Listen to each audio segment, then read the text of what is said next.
Bismillahirrahmanirrahim. Assalamualaikum warahmatullahi wabarakatuh. Salam sejahtera bagi kita semua. Salam sehat, salam bahagia. Puji syukur kehadirat Allah Subhanahu wa Ta'ala. Hari ini kita masih diberikan nikmat sehat, nikmat untuk bisa belajar bersama, begitu ya, Ustadz-ustadzah. Yang pertama, senantiasa kita panjatkan rasa syukur kita tak henti-hentinya bahwa pagi hari ini Allah masih memberikan kita kesempatan untuk belajar seperti itu. Jadi yang kedua, izinkan saya hari ini Ustadz-ustadzah yang saya hormati untuk menyampaikan beberapa hal, untuk menyampaikan praktik baik begitu yang akan saya laksanakan, yang sudah saya laksanakan, dan tugas saya adalah kemudian memberikan pengimbasan atau memberikan gambaran kepada ustaz-ustaz semua, ya. Tentunya apa yang sudah saya lakukan dan apa sebenarnya yang menjadi budaya-budaya positif yang harus dikembangkan di sekolah. Jadi ustaz-ustazah, budaya positif itu perlu dikembangkan, perlu ditumbuhkan seperti itu. Jadi mungkin dalam benak kita apa itu budaya positif, kemudian apa kaitannya dengan disiplin, apa kemudian nanti ada hukuman, apa kemudian ada restitusi, apa kemudian ada 5 kebutuhan dasar manusia dan sebagainya. Nah, hari ini saya akan menyampaikan beberapa hal itu terkait dengan budaya-budaya positif. Tentunya kita sebagai seorang guru, gitu ya. Jadi kita sebagai seorang guru itu ada beberapa hal yang mungkin perlu kita introspeksikan atau perlu kita refleksikan terkait dengan budaya positif. Artinya apa? Bahwa setiap hari, setiap saat itu kita akan bertemu dengan anak-anak. Tentunya ada tingkah laku, ada hal-hal yang itu memang terkadang mungkin berbeda atau mungkin agak kalau bahasa kita dulu itu melanggar aturan begitu. Nah, hari ini kita bagaimana akan belajar terkait membuat hal-hal yang negatif itu kemudian menjadi hal-hal yang positif terkait dengan budaya positif. Baik, Ustadz-ustadzah, terima kasih nih hari ini. Jadi di sini saya akan mencoba untuk memaparkan terkait dengan budaya positif seperti itu. Jadi yang pertama adalah, budaya positif di sekolah. Ustadz-ustadzah, tentunya di sekolah itu kita mengharapkan ada beberapa hal yang sudah, tentunya saya yakin bahwa sekolah itu membangun budaya-budaya positif. Nah, hal itu yang harus sekarang kita akan mengetahui apa saja sih yang terkait dengan budaya-budaya positif seperti itu. Jadi budaya positif di sekolah. Nah, kita masih ingat dengan filosofi pembelajaran menurut Ki Hajar Dewantara, bahwa semua menurut Ki Hajar Dewantara semua pendidikan itu berbasis kepada kebutuhan anak. Bagaimana kemudian kita menuntun anak, bagaimana kemudian kita membimbing anak. Jadi memang kalau kita bisa flashback untuk filosofi pendidikan Ki Hajar Dewantara itu kan luar biasa sekali nih. Apalagi dengan adanya sekolah taman siswa. Kalau dulu di Solo ada, jadi Uswahyu zaman kecil saya itu ada sekolah taman siswa. Mungkin karena di Solo itu tidak berkembang, mungkin kalau di Jogja itu masih ada ya Ustaz ya. Jadi sekolah taman siswa itu malah kalau di Jogja insya Allah itu juga berkembang seperti. Tapi kalau di Solo dulu ada Jadi saya ada di Manahan itu dulu sekolahnya sore, jadi sekolah taman siswa seperti itu. Jadi filosofi Ki Hajar Dewantara yang dimana Ki Hajar Dewantara itu mengajarkan kita itu sebenarnya untuk mendidik anak itu berdasarkan kodrat zaman, kebutuhan anak itu yang harus kita lakukan. Jadi di sini kita ambil contoh perbandingannya dengan hidup tumbuh-tumbuhan. Seorang petani dalam hakikatnya Jadi seorang petani dalam hakikatnya sama kewajibannya dengan seorang pendidik. Jadi kita ibaratkan Ustaz-Ustazah, kita itu seorang petani, gitu C. Seorang petani yang menanam padi, ya toh. Misalkan hanya menuntut tumbuhnya padi, tetapi tidak. Bagaimana kemudian kita itu mulai dari pembenihan yang bagus, kemudian mengolah tanahnya, memilih benih yang bagus dan sebagainya, kemudian memeliharanya, membersihkan dari rumput-rumput liar, membasmi dari ulat-ulat. Nah, itulah filosofi. Jadi kita itu diibaratkan seorang petani. Kalau kita mau flashback ya, terkait dengan pendidikan di Hajar Dewantara, bagaimana seorang guru itu ibarat petani yang akan tidak hanya sekedar nanam padi selesai sudah, tidak, tetapi bagaimana kemudian merawat, bagaimana kemudian membasmi hama dan sebagainya. Kalau kita analogikan seorang guru, itu tidak hanya berhenti mengajar saja selesai, tidak, tetapi bagaimana kemudian seorang guru itu merawat, ngopeni, memberi nasihat dan sebagainya.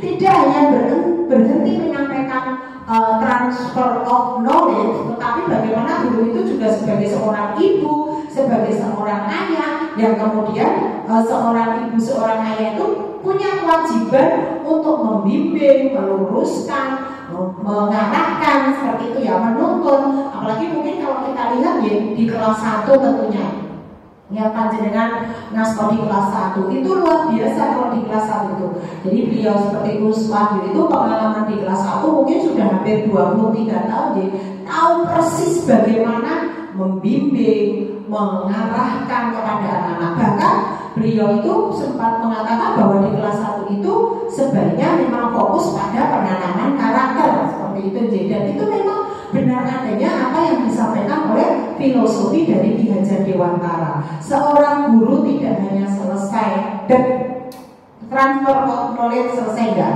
tetapi bagaimana seperti petani menanam padi, ya, menuntun tumbuhnya padi, memperbaiki kondisi tanahnya, kemudian memelihara tanaman padi, memberi pupuk, membasmi ulat-ulat. Demikian kita juga seperti guru.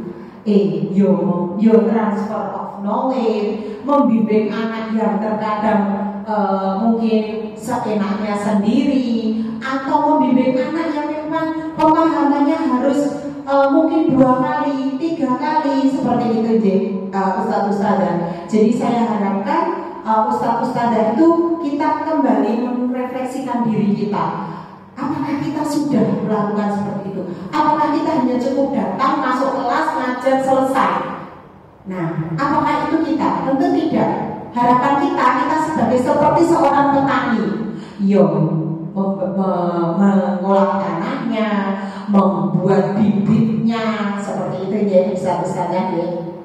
Oke, lanjut next. Nah, kemudian, di sini ada peran guru dan sekolah. Nah, ada sekolah dan peran guru, mohon maaf. Okay. Jadi di situ ada terus gimana peran guru, gimana peran sekolah, gitu ya. Jadi sekolah itu diibaratkan sebagai tanah. Sekolah ini tanahnya milik petani, gitu ya. Sebagai tempat bercocok tanam, hingga perlu diupayakan lingkungan yang bagus, lingkungan yang aman, lingkungan yang nyaman, sekolah yang menyenangkan, aman untuk bertumbuh bagi anak-anak. Karena ini Bapak Ibu, sekolah itu bagi anak itu rumah kedua. Apalagi panjenengan kalau kita lihat sekolah kita ini full day ya, itu seperti rumah kedua. Ya. Jadi bagaimana Ustazah itu sekarang membuat kelas kita nyaman, apalagi di depan kita kan nggak ada kantor ya Jadi semua guru hampir dari pagi sampai nanti bersama anak-anak itu fokus bersama anak-anak kita kalau di sekolah kita seperti itu. Jadi bagaimana kemudian Ustaz-Ustazah itu membuat lingkungan kelas ini nyaman, aman. Mereka mengibaratkan rumah aman kedua itu ya di sekolah. Tetapi dengan melihat kondisi sekarang bullying ya, perundungan, kemudian sekolah menjadi rumah yang tidak aman, itu ya mungkin kita harus refleksi juga ya, kita harus flashback untuk diri kita. Apakah sekolah kita, apakah kelas kita itu sudah aman dan nyaman untuk anak-anak? Jadi kalau besok ini ya kita bisa membangun, jadi panjenengan bisa membuat kelas itu sebagai rumah kedua. Buatlah kelas itu menyenangkan. Jadi kenapa anak-anak itu suka tiduran mungkin di bawah? Itu karena kita pengen anak itu kemudian merasa aman dan nyaman di sekolah. Gitu ya, Us. Kemudian peran guru, Us. Salah satu peran guru adalah bertanggung jawab menciptakan lingkungan yang positif, yang tercipta kebiasaan-kebiasaan baik. Kalau kita cermati di sekolah kita sudah misalkan anak-anak antri mengambil snack, dia nggak nyerobot seperti itu merupakan kebiasaan anak-anak kita. Jadi kalau anak-anak kita tuh habis ngaji, biasanya belum ditunjuk, dia tidak akan meninggalkan tempat duduknya. Nah itu merupakan kebiasaan, Gus. Jadi sewu tidak terus bubar, lari seenaknya sendiri, tidak. Tapi mereka pasti menunggu komando, menunggu instruksi dari kita. Bagaimana nanti apa langkah selanjutnya. Jadi panjenengan nanti kalau itu sudah dilakukan ustaz-ustazah, maka anak itu menjadi terbiasa. Dan itu kuncinya ada di kelas 1. Seperti Gus Wahyu itu, kalau di kelas 1 tak henti-hentinya pasti memberikan keteladanan dan mesti antri, biasakan antri seperti itu. Sehingga nanti di kelas 2, kelas 3 selanjutnya mereka sudah menjadi terbiasa. Bahkan ustaz-ustazah, anak kita itu kalau nanti di luar sana, dia itu misalkan ada makan minum, budaya positif minum dengan duduk. Dan itu pun diajarkan di agama kita tentunya. Mereka itu otomatis nanti kalau pas diajak orang tuanya pergi, dia mau minum, otomatis dia akan mencari tempat. Kalau itu tidak ada tempat duduk, biasanya mereka langsung jongkok untuk minum. Nah itu namanya budaya-budaya positif ya usia. Jadi itu peran guru. Peran guru itu sangat besar ya menciptakan budaya positif, membangun kebiasaan untuk anak-anak kita. Monggo nanti itu bisa diterapkan di kelas kita, Yesus. Buat suasana kelas yang menyenangkan, buat suasana kelas yang itu anak-anak merasa damai, aman. Bahkan kalau dia sudah aman, apa sih indikasinya kalau anak itu merasa aman di kelas, di sekolah? Biasanya dia kalau jam pulang itu sudah nggak mau pulang. Iya, itu indikasi bahwa dia sudah aman dengan kita, nyaman dengan kita. Seperti itu, Yesus. Nah dari hal itu mungkin kita memudahkan kita untuk menerapkan budaya-budaya positif. Lanjut. Nah sekarang ada miskonsepsi teori kontrol. Jadi begini Gus, ilusi bahwa semua penguatan positif, efektif dan bermanfaat. Kemudian ilusi bahwa kritik dan membuat orang lain merasa bersalah itu merupakan karakter. Ya, itu hanya sebuah ilusi, ilusi bahwa orang dewasa memiliki hak untuk memaksa. Jadi kita guru itu harus ini loh dia tidak boleh. Nah seperti itu. Kemudian ilusi guru mengkontrol murid. Nah seperti itu, ya. Itu adanya miskonsepsi. Jadi adanya miskonsepsi di teori kontrol seperti itu. Baik. Kemudian selanjutnya ya Ustazah, menurut Stephen R. Covey, bila kita ingin membuat kemajuan perlahan, bila kita ingin membuat kemajuan perlahan, sedikit-sedikit, ubahlah sikap kita dulu. Ya tadi Gus Wahyu bisa memberikan contoh ya, guru itu ngasih teladan dulu, mencontohkan dulu. Maka jangan sakit hati suatu saat kita dikritik anak kita mengajarkan Anda makan minum duduk, tetapi suatu saat kita minum dengan berdiri. Kemudian anak kita mengingatkan, minumnya kok berdiri, Nah itu kita tidak boleh sakit hati. Karena apa? Yang dirubah itu sikap dan perilaku kita dulu, menurut Stephen ini. Namun bila kita ingin memperbaiki cara-cara utama kita, maka kita perlu merubah kerangka acuan kita. Ubahlah bagaimana Anda melihat dunia. bagaimana Anda berpikir tentang manusia. Ubahlah paradigma Anda. Kemudian skema pemahaman dan penjelasan aspek-aspek tertentu tentang realitas. Kalau saya bisa menarik benang merah di sini, bahwasanya kerangka atau sikap kita, pola pikir kita itu bisa kita rubah dengan memberikan contoh sikap pemahaman kita. Artinya mulai dari melihat, mulai dari memperbaiki perilaku kita, itu maka kita akan bisa apa artinya mindset kita, paradigma kita itu kita rubah dulu seperti itu aja. Bagaimana nanti kita menumbuhkan budaya-budaya positif yang baik. Kemudian kalau mindset kita cara pikir kita itu belum bisa berubah seperti itu aja. Kemudian nih lanjut. Nah sekarang kita masuk kepada disiplin.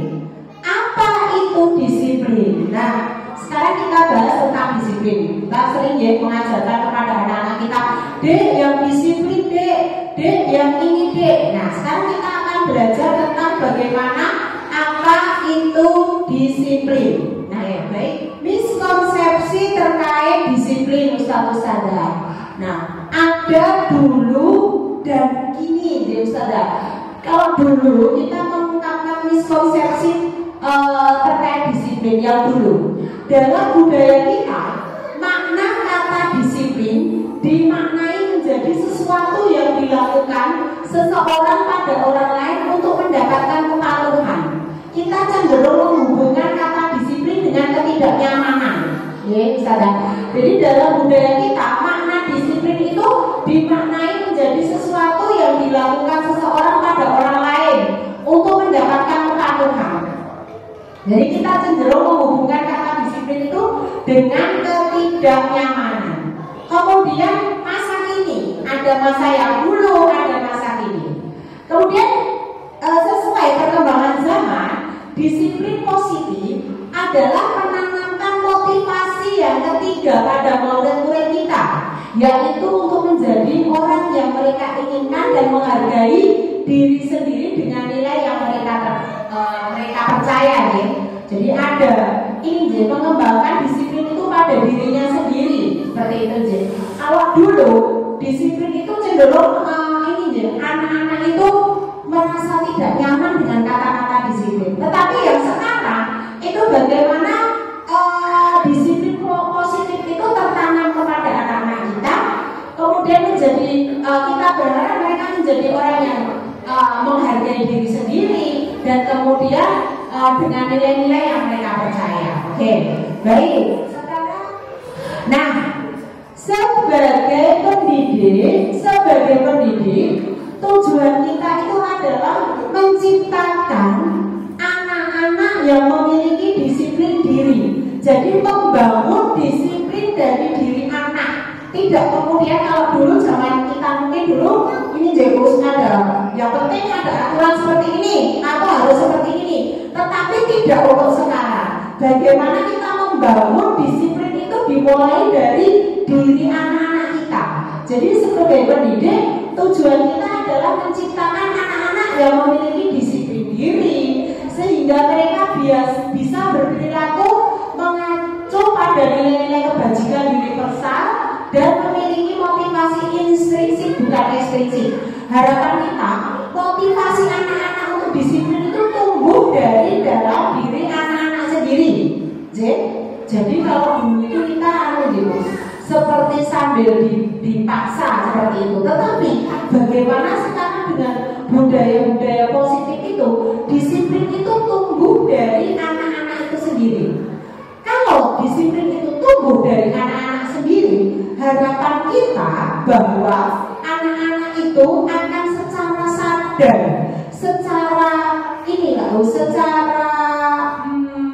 dari dalam dirinya itu dia melakukan hal itu, bukan karena paksaan, bukan karena takut Wahyu. Wah nanti Wahyu itu sudah di depan situ, aku datang terlambat pasti Wahyu sudah di situ. besok aku tidak terlambat. Tetapi apa Ustaz? Terlambatnya hanya karena di situ ada Wahyu, ada guru piket. Tetapi bagaimana kemudian seorang guru itu membangun membangun kesadaran pada anak-anak itu tumbuh dengan sendirinya, jadi memiliki motivasi intrinsik yang kuat, bukan karena tekanan, bukan karena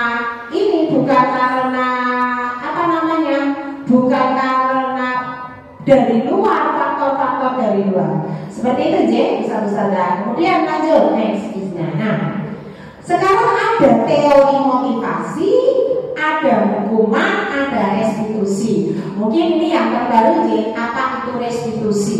Sebagai seorang guru saya yakin kita tahu bagaimana memposisikan diri kita. Jika ada anak kita yang kurang tertib atau seenaknya sendiri, nah bagaimana kemudian kita akan mengetahui tentang teori motivasi, hukuman, dan restitusi. Apa itu? Nah, teori motivasi. Nah, teori motivasi, menurut teori motivasi itu menghindari rasa sakit, mendapat hadiah atau pujian, ya, semuanya terkait dengan motivasi untuk menjadi orang yang mereka inginkan dan menghargai diri sendiri dengan nilai-nilai yang mereka percaya. Itu semua terkait dengan teori motivasi. Baik. Kemudian selanjutnya tadi ada teori motivasi, kemudian ada hukuman, ada restitusi. Nah, sekarang ada keyakinan kelas. Zaman dulu kita kan tahunya peraturan gitu ya. Kalau Ambar dulu mengajar tahunya kenapa ya Ambar itu kalau ngajar misalkan muridnya tiba-tiba semuanya Ambar dia semuanya langsung tenang gitu ya. Kok terkondisi. Nah, kalau dulu kita namanya kalau bersama Uswa itu namanya ada kontrak belajar. Ada kesepakatan belajar. Ternyata kita itu ada namanya keyakinan kelas. Apa itu Nah, keyakinan kelas kemudian bedanya antara keyakinan kelas dan peraturan. Hampir sama peraturan dan keyakinan kelas itu. Nah, kalau peraturan itu segala sesuatu yang harus, kata kuncinya, harus dilaksanakan atau dipatuhi. Dan biasanya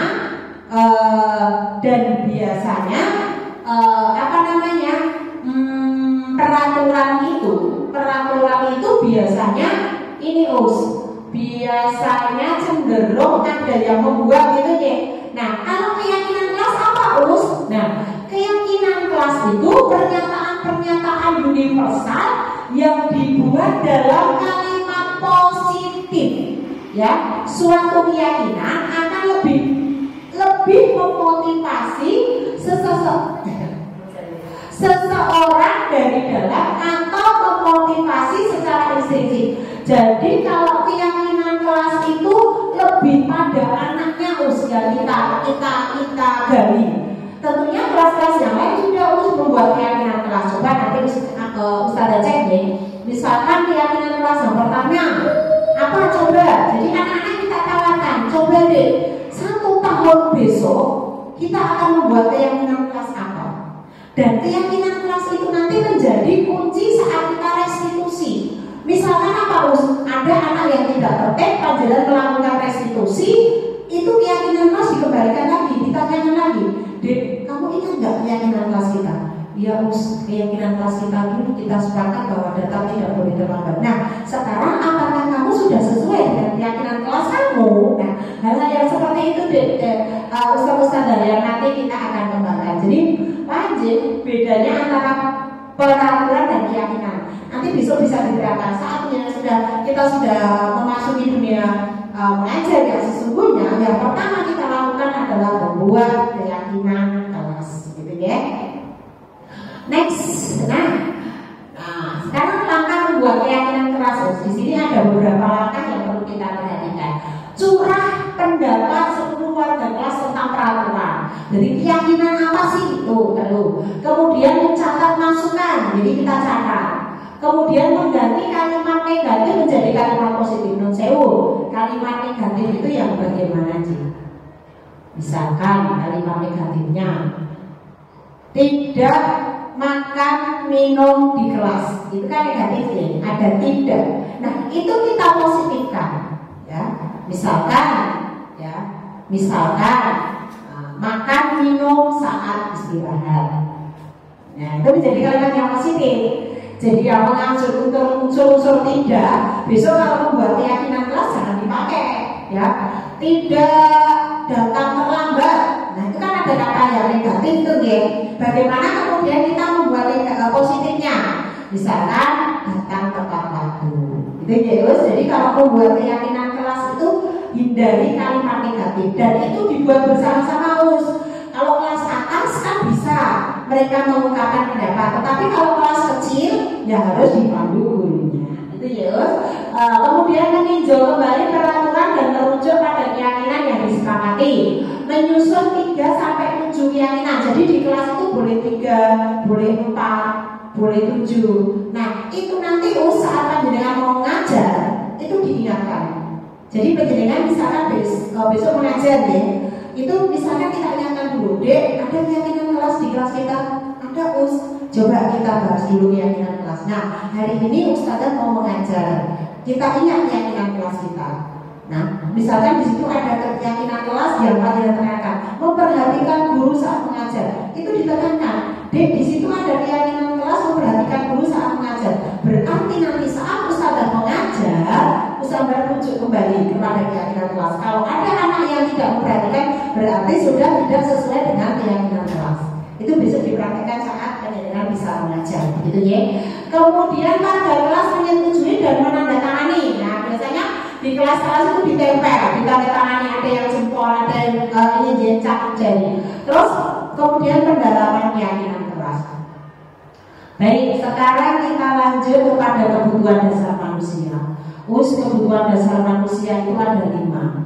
Ada bertahan hidup, ada kasih sayang, penguasaan, kesenangan, dan kebebasan. Jadi anak itu kita perhatikan, kalau dia itu belajar kok pengennya kemana-mana, lari, dia nggak bisa, berarti dia butuh kebutuhan kebebasan.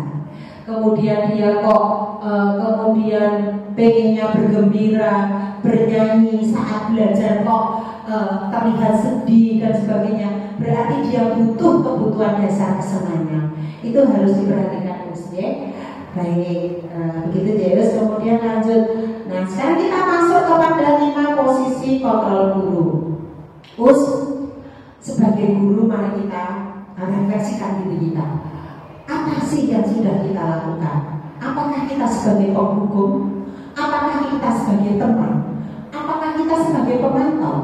Apakah kita sebagai manajer? Dan apakah kita pembuat rasa bersama? Itu Deus. Coba sekarang kita bisa melihat.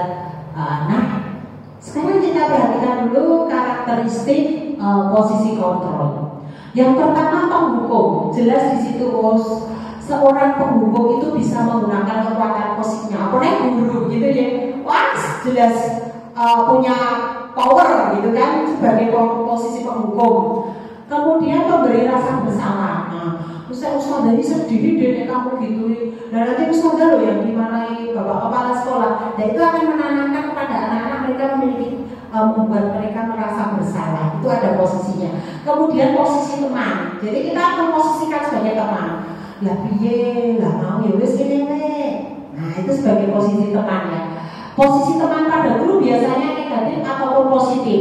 Positif di sini berupa hubungan baik yang terjalin antara guru dan murid.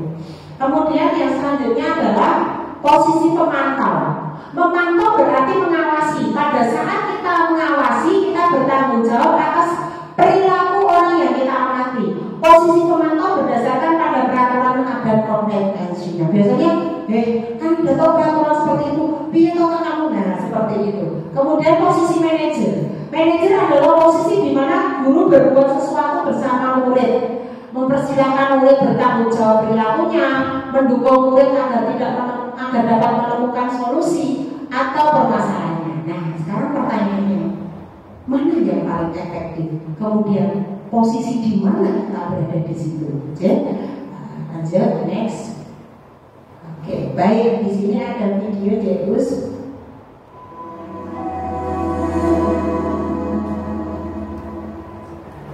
Lima posisi kontrol itu adalah: 1. Posisi penghukum, 2. Posisi pembuat merasa bersalah, 3. Posisi teman, 4. Posisi pemantau atau monitor, dan 5. Posisi manajer. Untuk lebih memahami kelima posisi tersebut, mari kita saksikan kasus Naren yang terlambat hadir 20 menit di sekolah dan melihat bagaimana kelima posisi kontrol dalam menghadapi masalah tersebut.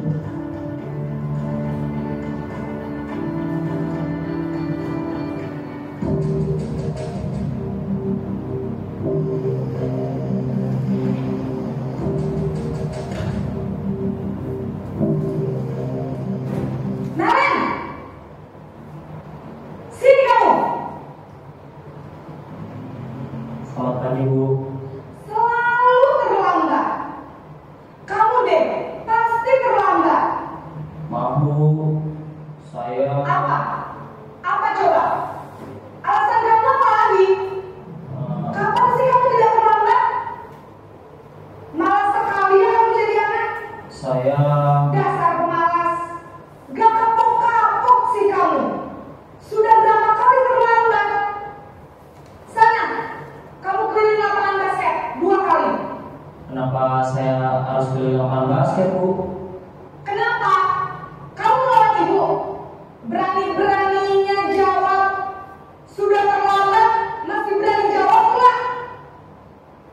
Sekarang, keliling lapangan basket 5 kali sekalian. Biar kapok. Cepat. Pergi sana ke lapangan basket.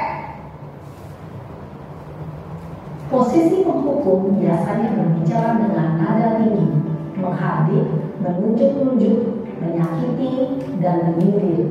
Hukuman bisa berupa fisik maupun psikis.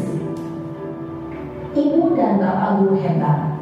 Dampak yang terjadi pada murid ketika guru berada pada posisi penghukum adalah murid cenderung akan memberontak, bahkan menyimpan dendam.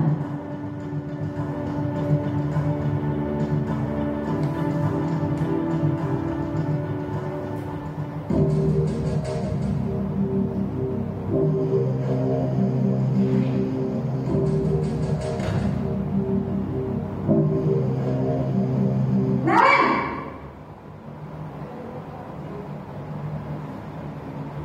Selamat pagi, Bu. Naren. Kamu kenapa terlambat lagi, nak? Ya Tuhan, Naren. Kamu senang ya bikin ibu susah ya? Kalau kamu terlambat lagi, nanti ibu yang ditegur bapak kepala sekolah, nak. Disangka ibu tidak bisa membina kamu. Duh, gimana ini? Maaf, Bu. Duh, Gusti Naren. Kamu suka ya kalau ibu tegur bapak kepala sekolah? Terus, sekarang ibu harus tulis apa ini di buku absen? Ini kamu sudah sering terlambat loh. Ibu harus apa coba? Maaf, Bu. Maaf sekali. Ya sudah, lain kali jangan bikin ibu susah lagi ya nak ya. Ibu tidak akan kuat lagi kalau kamu gini terus. Bisa jantungan kalau ibu tegur bapak kepala sekolah. Sana cepat ke kelas. Maaf ya, Bu. Maaf sekali. Posisi pembuat rasa bersalah berbicara dengan nada tenang, cenderung lembut, namun kata-kata yang diutarakan membuat murid merasa menjadi orang yang gagal, memandang buruk dirinya sendiri, merasa tidak berharga, dan tidak sanggup membahagiakan orang lain. Ketika guru mengambil posisi pembuat rasa bersalah, murid akan menganggap dirinya yang bersalah dan ia akan menyimpan emosi negatif tersebut di dalam dirinya.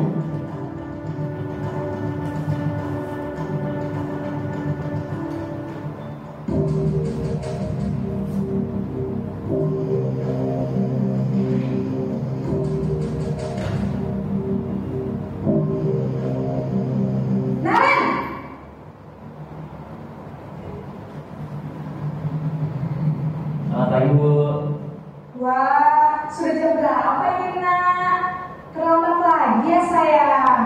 Iya Bu, habis ibu saya lupa bangunkan saya Bu. Kamu malah menyalahkan ibu kamu.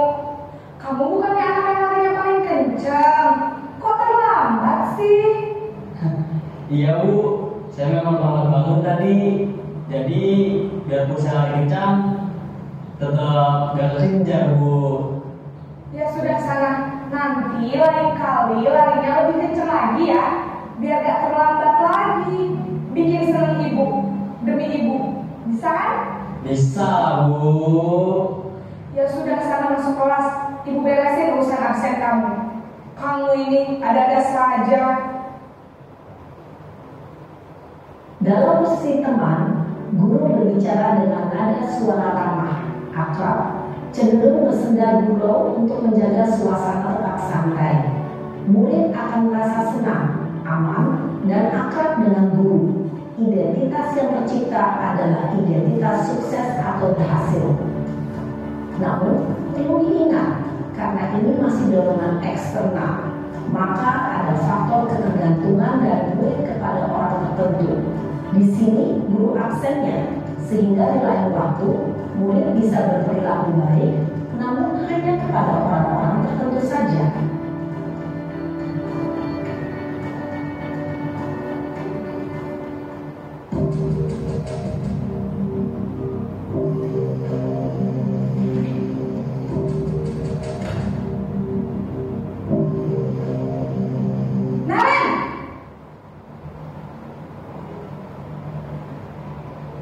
Selamat pagi Bu. Naren, apa peraturan sekolah kita tentang jam berapa kita harus masuk sekolah, Nak?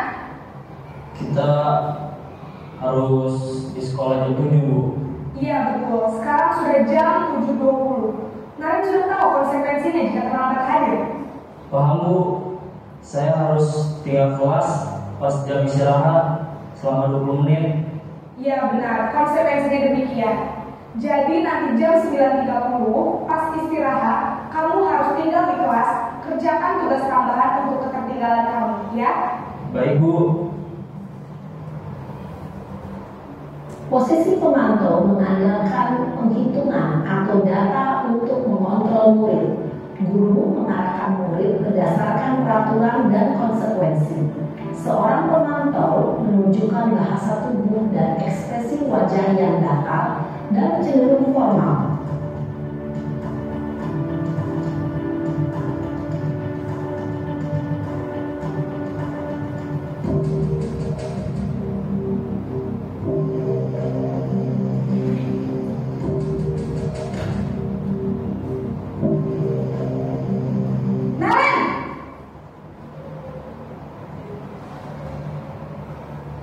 Selamat pagi Bu. Selamat pagi, Naren. Maaf Bu, saya terlambat. Iya, sekolah masuknya jam 7, sekarang sudah jam 7.20. Jadi sekarang bagaimana ini, Naren? Maaf Bu, saya lupa saya alarm saya semalam. Baiklah, menurut kamu, keyakinan sekolah yang mana yang perlu kamu tingkatkan? Menghargai diri sendiri dan orang lain mungkin ya Bu. Setuju. Jadi, apakah Naren meyakini prinsip saling menghormati tersebut? Iya Bu, saya meyakininya. Apakah Naren bersedia memperbaiki masalah keterlambatan ini? Bersedia Bu. Bagaimana kamu akan memperbaiki masalah keterlambatan ini? Saya akan coba untuk tidak lupa menyetel alarm saya Bu. Baik, kalau Naren mau nyetel alarm di rumah, ada orang yang kira-kira bisa bantu mengingatkan tidak? Ada Bu, kakak saya, Kak Emma. Ada lagi selain Kak Emma? Selain Kak Emma, ada ibu saya. Baik, jadi yang mengingatkan Naren adalah Kak Emma dan ibu kamu ya? Kira-kira akan mulai alarm kapan Naren? Setelah pulang sekolah, akan segera saya lakukan. Baik, jadi Naren akan setel alarm untuk bangun besok pagi dan akan diingatkan oleh kakak dan ibu dan Naren ya. Ada lagi yang mungkin perlu dilakukan Naren agar tidak terlambat bangun lagi? Tidak ada Bu. Baik Naren, terima kasih untuk kerjasama kamu. Sekarang kamu perlu kembali ke kelas untuk belajar. Baik Bu, terima kasih. Posisi manajer adalah posisi kontrol yang disarankan untuk membimbing murid memiliki sikap disiplin yang positif, yaitu murid yang mandiri, bertanggung jawab, dan dapat memecahkan masalah. Tujuan dari posisi ini adalah agar murid dapat berefleksi atas tindakannya. Guru akan dengan tulus memberikan pertanyaan-pertanyaan bermakna, sehingga membuat murid dapat belajar dari kesalahannya dan mencari sebuah solusi untuk menyelesaikannya. Ibu dan bapak guru hebat, setelah mengamati adegan kelima posisi kontrol tadi, kira-kira posisi mana yang paling ideal? Posisi mana yang dapat menunjang motivasi intrinsik murid? Ya, tentu posisi manajer. Posisi ini memang posisi ideal yang ingin dituju setiap pendidik. Pada posisi inilah, guru dapat menerapkan disiplin positif dan berpihak pada murid, yang memerdekakan murid. Perjalanan seorang pendidik tentunya tidak mudah untuk sampai pada posisi seorang manajer. Namun, tujuan kita pasti, yaitu menciptakan murid-murid yang mandiri, merdeka, dan bertanggung jawab. Semoga penggambaran 5 posisi kontrol yang telah diperlihatkan ini dapat menjadi ajang refleksi bagi kita semua, agar dapat terus mengasah dan menerapkan disiplin positif yang memerdekakan murid. Mari terus berlatih dan bersemangat. Selamat menerapkan. Baik Bapak Ibu, saudara-saudara, dengan melihat tadi tayangan itu, kita dapat merefleksikan kira-kira kita di posisi mana. Apa yang kita sudah pernah lakukan? Apakah kita sebagai seorang guru itu pun saya merefleksikannya seperti itu. Memang sulit menjadi seorang posisi manajer deh, apalagi anaknya itu terus misalkan. Itu kadang yo agak gemes-gemes gitu deh. Tetapi bagaimana kemudian kita mau belajar, mau berubah, bagaimana menuju untuk membawa anak-anak yang ini loh, yang paling harus kita lakukan, menumbuhkan motivasi intrinsik yang dari anak. Jadi kesadaran itu tumbuh dengan sendirinya dari anak, gitu ya. Oke, baik. Nah, sekarang apa itu restitusi? Nah, ini yang tadi saya ngatur ya. Apa itu restitusi? Nah, sekarang kami sudah masuk ke langkah ada segitiga restitusi. Kalau kita tahu, kita bisa memahami. Jadi ada dalam melakukan proses restitusi itu menyiapkan anak untuk melakukan restitusi bernama segitiga, ada segitiga restitusi.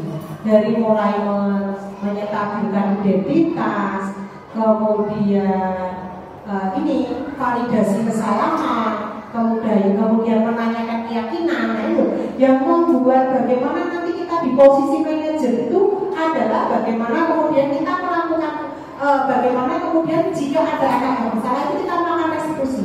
Jadi kita tidak langsung dek ini salah dan sebagainya. Tapi bagaimana kita membangun membangun motivasi intrinsik. Jadi menstabilkan identitas merupakan bagian dasar dari segitiga restitusi, bertujuan untuk mengubah identitas anak dari orang yang gagal.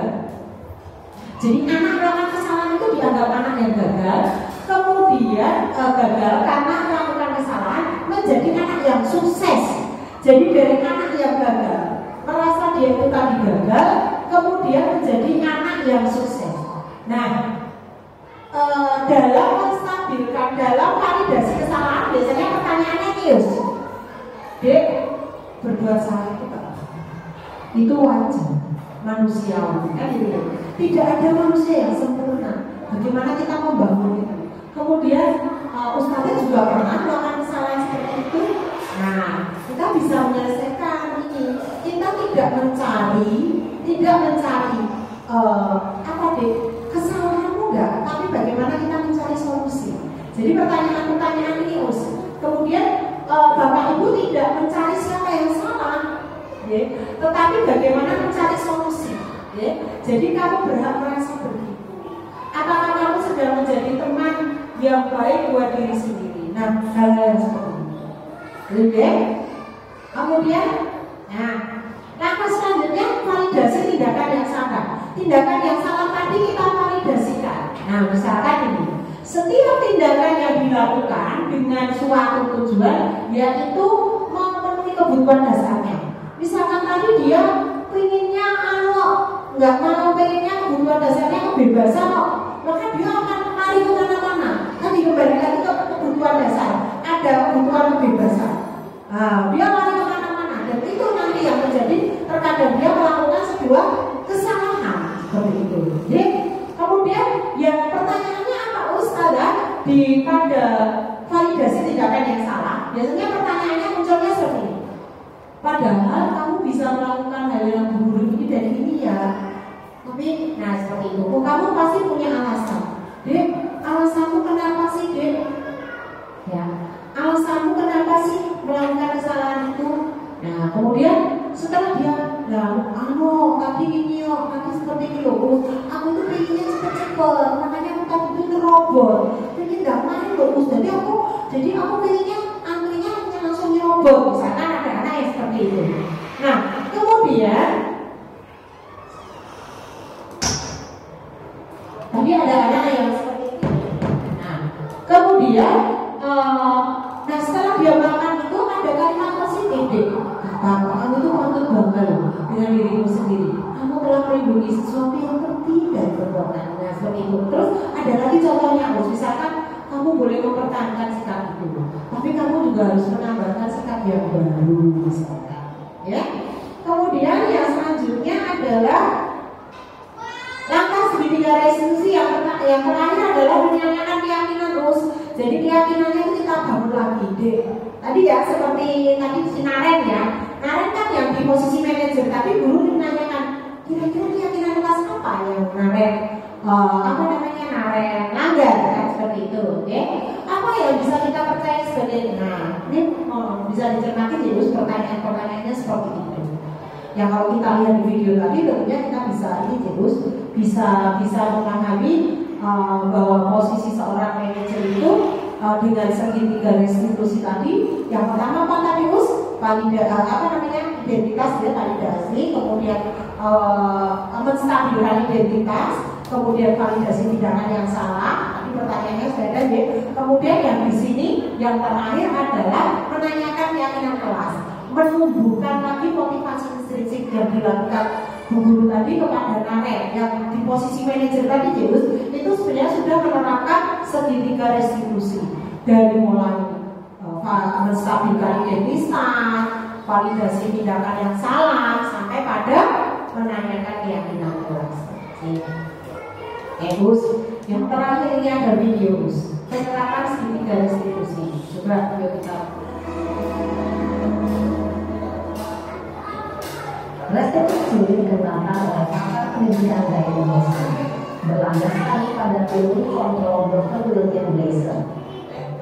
Segitiga restitusi adalah suatu proses dialog yang dijalankan oleh guru atau orang tua agar dapat menghasilkan murid yang mandiri dan bertanggung jawab.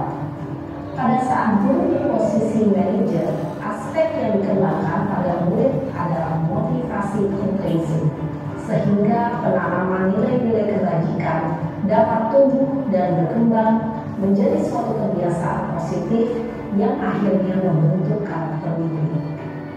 Proses dialog ini terdiri dari 3 langkah yang digambarkan pada ketiga sisi pada segitiga restitusi. Sisi pertama adalah menstabilkan identitas. Sisi yang kedua adalah validasi tindakan yang salah. Dan sisi yang ketiga adalah menanyakan keyakinan. Ibu dan Bapak Guru, berikut ini akan menunjukkan bagaimana seorang guru berada dalam posisi manajer menggunakan penerapan segitiga restitusi.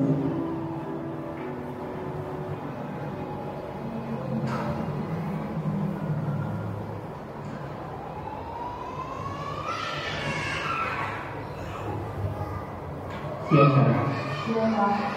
Sudah lama gak bisa. Kenapa hari dari sini? Kesel Pak, kesel banget. Masa aku dikatain kurang fitnah Pak? Ya aku marah lah. Aku balik dikatain mereka di depan kelas. Kesel banget. Oh begitu. Ya pasti kamu marah dari sama. Bapak juga akan marah apabila ada yang menuduh Bapak seperti itu. Kemudian pada saat itu kamu melakukan apa? Ya saya langsung ngatain Eka lah Pak. Kesel banget, saya bentak-bentak dia depan teman-teman lain. Oh begitu. Pasti kamu melakukan seperti itu karena suatu alasan tertentu kan? Iyalah, saya diam saja Pak. Ya saya bela diri lah. Masa saya dituduh fitnah? Ya wajar lah. Mempertahankan harga diri itu sesuatu yang penting buat kamu. Untung kamu tidak lebih kegagalan, hanya membentak-bentak. Iya Pak. Untung saya masih bersabar dan hanya membentak saja. Sudah gemes padahal saya pasti bela diri lah. Ya pasti ya. Tapi kamu memilih untuk tetap bertahan dan bersabar. Kamu memilih untuk tidak berbuat lebih parah lagi, kan? Iya. Nah, sekarang coba kita lihat tadi tindakan kamu yang bentak Eka di kelas. Tindakan kamu itu kira-kira sesuai dengan keyakinan kelas atau prinsip kamu tidak? Enggak lah Pak. Capek Pak jadi pemarah. Jadi keyakinan atau prinsip mana yang sesuai dengan keinginan kamu? Ya, saya sebenarnya sangat menghargai orang lain. Mungkin saat itu saya menjadi emosi, jadi tidak menerima sikap itu. Kamu meyakini tidak? Menghargai orang lain itu penting buat kamu. Yakinlah Pak. Iya, setuju. Kita harus saling menghargai. Namun ada juga keyakinan yang kita sepakati yang perlu kita jalankan apabila kita sedang marah, kan? Ya, saya bisa lebih proaktif, mulai dengan diri sendiri. Saya bisa jadi lebih bersabar, mengambil waktu jeda untuk berpikir mau apa selanjutnya. Kira-kira kamu bersedia memperbaiki masalah ini tidak? Bersedia Pak. Kalau kamu memperbaiki masalah ini, kamu akan menjadi orang seperti apa? Saya akan menjadi orang yang bertanggung jawab kali ya Pak. Dan senantiasa proaktif. Iya, menurut kamu bagaimana rasanya menjadi orang seperti itu? Ya nyaman lah, bangga bisa bersabar dan berani. Baiklah kalau begitu. Yuk kita pikirkan bagaimana memperbaiki masalah ini.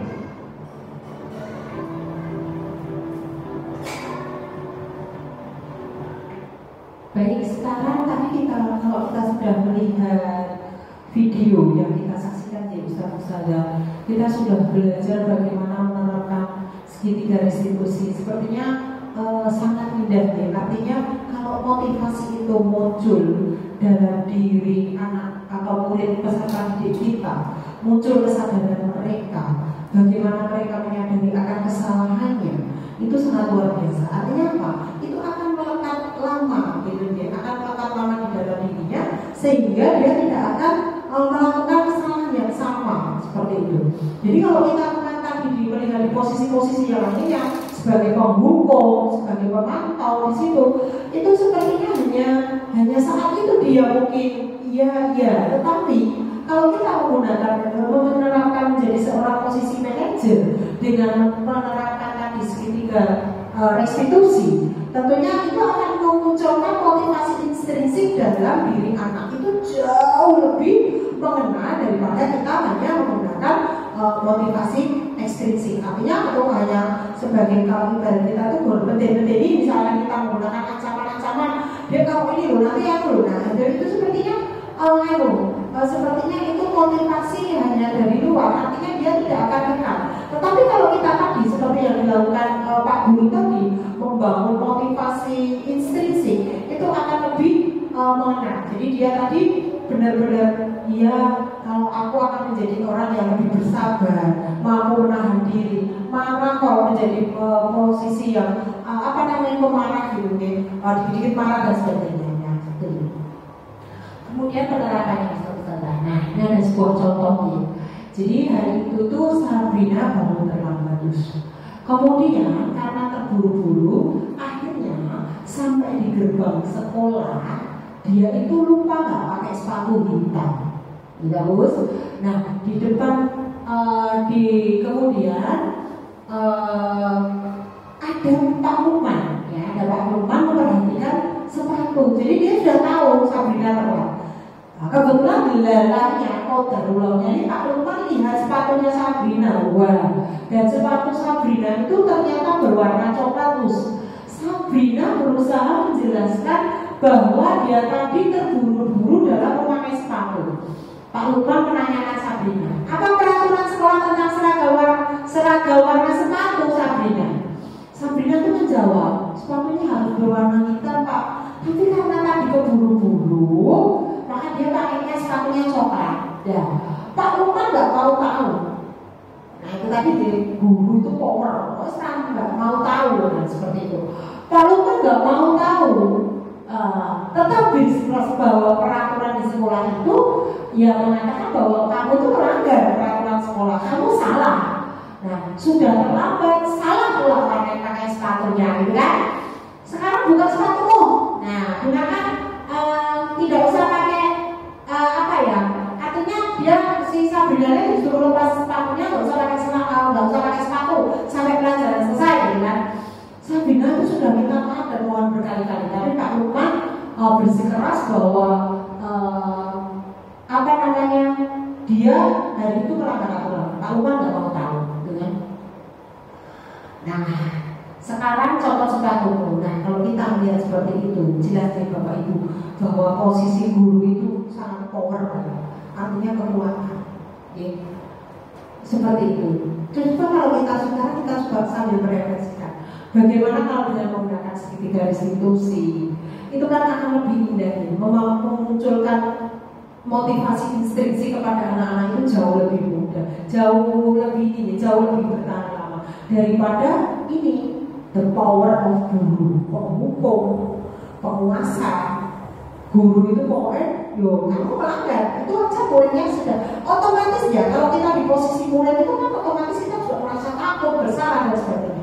Tapi kalau saat kita menjadi seorang posisi manajer, kemudian kita stabilkan identitasnya, kita validasikan kesalahan, kemudian kita menanyakan keyakinan, itu akan memunculkan nilai motivasi intrinsik pada diri Anda. Nah, ini kemarin ya Ustaz melakukan segitiga restitusi. Jadi anak ini tiba-tiba itu menyerobot antrian saat makan snack.